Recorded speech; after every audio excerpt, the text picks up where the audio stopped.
شروع کرتا ہوں اللہ کے نام سے جو بڑا مہربان اور نہایت رحم کرنے والا ہے۔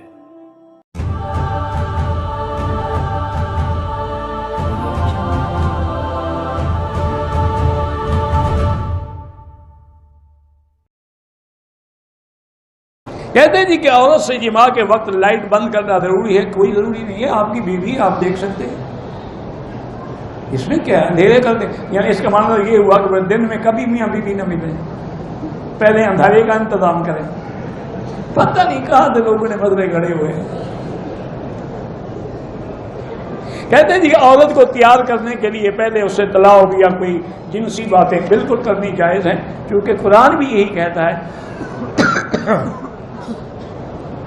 اللہ نے قرآن میں فرمایا ہے کہ یسألونک عن المحیض قل هو اذى فاعتزلوا النساء في المحیض ولا تقربوهن حتى يطهرن فاذا جب وہ پاک ہوئے فاتوهن من حيث امركم الله ان الله يحب التوابين ويحب المطهرين فاتوا حرثكم۔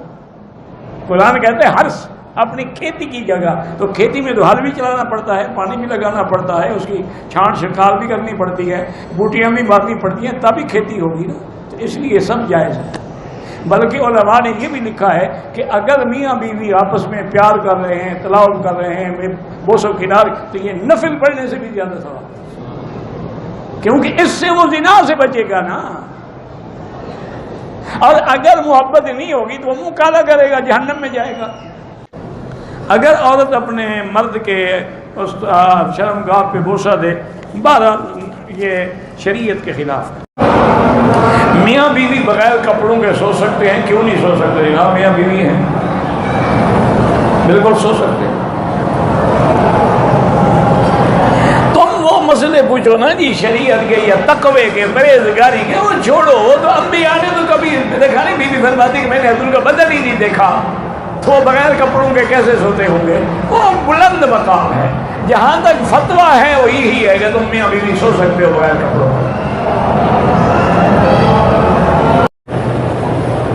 میاں بیوی کو ایک دوسرے کے جسم کے سطح تک دیکھنا جائز ہے، سب کچھ دیکھنا جائز ہے، دیکھنا تو منع نہیں ہے۔ ہن لباس لکم وانتم لباس لہن۔ کہتے ہیں کہ اپنی بیوی سے آدمی آگے اور پیچھے دونوں سے جماع کر سکتا ہے۔ پیچھے سے جماع کرنے پر اللہ کے نبی نے لعنت بھیجی ہے کہ من اتی فی دبر امرأتہ فعلیہ لعنت اللہ۔ جو آدمی عورت کو غلط استعمال کرتا ہے اس پر اللہ کی لعنت ہوتی ہے۔ اب تمہاری مرضی ہے کہ اپنی بیوی کے باوجود لعنتی بنتے رہو، تو اس کا ہم کیا کر سکتے ہیں؟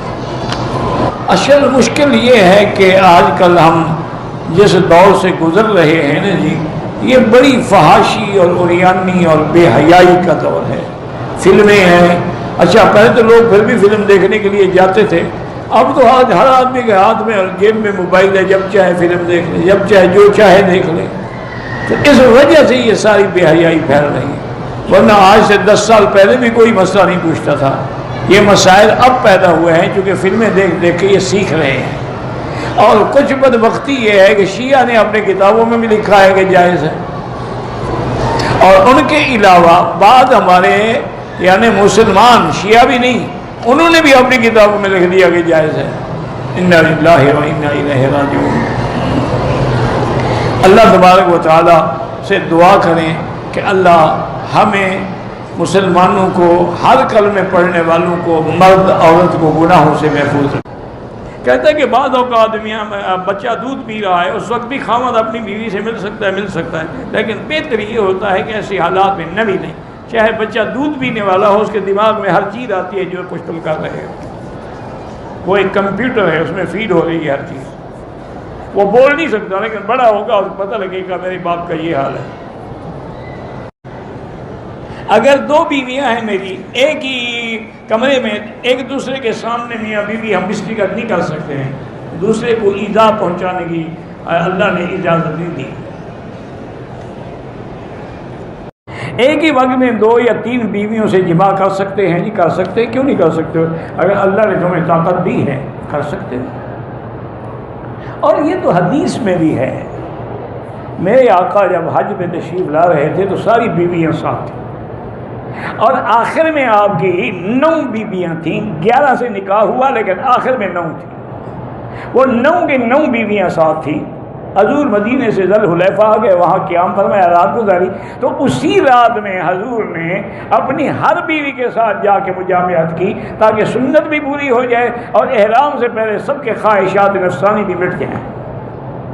تو اگر یہ ناجائز ہوتا تو حضور سب سے کیوں ایسی بات کرتے؟ جائز ہے۔ کوئی آدمی عورت کے ماہواری کے ایام میں ہم بستری کرے، وہ گناہ گار ہے، توبہ بھی کرے، صدقہ و خیرات بھی کرے، قرآن کے خلاف ہے کہ یسألونک عن المحیض قل هو اذى، حیض کی حالت میں عورت سے ملنا، فرمایا اللہ نے پلیدی ہے، تکلیف ہے، فاعتزلوا النساء فی المحیض، بالکل دور ہو جاؤ، حیض کی حالت میں ان کے قریب نہ آؤ۔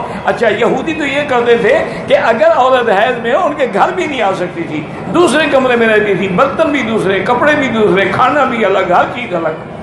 لیکن اسلام نے کہا کہ نہیں، یہ سزا تو نہیں ہے، اکٹھے رہ سکتے ہو، بیوی کھانا بھی پکا سکتی ہے، میاں بیوی کھانا اکٹھے کھا سکتے ہیں، بلکہ ایک بستر پہ لیٹ بھی سکتے ہیں، لیکن جماع کرنا جو ہے وہ حرام ہے۔ اور یاد رکھیں کہ حیض کی حالت میں جماع کرنے سے دونوں کو ایسی ایسی بیماریاں لگتی ہیں پر جن کا دنیا میں علاج ہی نہیں۔ یہ ایڈز کہاں سے آیا ہے؟ اسی سے تو آیا ہے نا، کیونکہ ان کے نزدیک جو ہے شاید کچھ ہے، کنڈم چڑھا لیا اور وہ ٹھیک ہے، کام کر دیا۔ انا للہ و انا الیہ راجعون۔ نتیجہ یہ نکلا ہے کہ آج کتے کی موت مر رہے ہیں، دوائی کوئی نہیں دنیا میں۔ قرآن کی مخالفت کرو گے تو مر جاؤ، اگر غلطی ہو گئی ہے توبہ کرو، اور بلکہ 1 دینار کے قریب صدقہ بھی کرو۔ صحیح حدیث میں ہے، ایک آدمی نے، مکے کا آدمی تھا، اس نے انصاری لڑکی سے شادی کی، یعنی لڑکی مدینہ منورہ کے انصار کی تھی، شادی کرنے والا مکے کا مہاجر تھا۔ میاں بیوی جب رات کو اکٹھے ہوئے، اب وہ بیوی کو کہا ایسے لیٹ جاؤ، کھڑی ہو جاؤ، ایسے بیٹھ جاؤ، ایسا۔ اس نے کہا کیا کہتے ہو تم؟ ہم تو صرف سیدھا سو کے جماع کراتی ہیں۔ انہوں نے کہا یہ کیا مطلب ہے؟ جب شریعت میں، انہوں نے کہا نہیں، بالکل حضور سے پوچھیں گے، پھر اس کے بعد جیسے تمہاری مرضی آئے کرنا۔ انہوں نے کہا ٹھیک ہے۔ صبح کو حضور کی خدمت میں آئے، انہوں نے پوچھا، انہوں نے فرمایا کہ ہاں بس عورت کا پچھلا حصہ استعمال نہ کرو، باقی تمہاری مرضی ہے، کھڑے ہو کے، بیٹھ کے، لیٹ کے، جو چاہو کرو۔ فاتوا حرثکم انا شئتم۔ تو یہ میری بیٹی، ایسے مسئلے ہوتے ہیں، کوئی اس میں یہ بات نہیں کہ میں کیوں جواب دیتا ہوں، یہ دینا پڑے گا، ورنہ وہ تو ساری زندگی پھر چوستے رہیں گے۔ کہتے جی کہ میاں بیوی ملنے سے پہلے دعا، کپڑے اتارنے سے پہلے دعا مانگ سکتے ہیں، اللہم جنب الشیطان انا وجنبنا ما رزقتنا منہ۔